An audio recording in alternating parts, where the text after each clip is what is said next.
சந்தித்தோமே கனாக்களில் சில முறையா பல முறையா அந்திவானில் உலாவினோ மது உனக்கு நினைவில்லையா? இரு கரைகளை உடைத்திடவே பெருகிடுமா கடல் அலையே?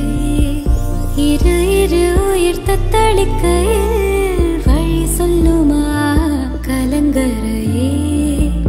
உனதலைகள் என்னை அடிக்க கரை சேர்வதும் கனாவில் நிகழ்ந்திட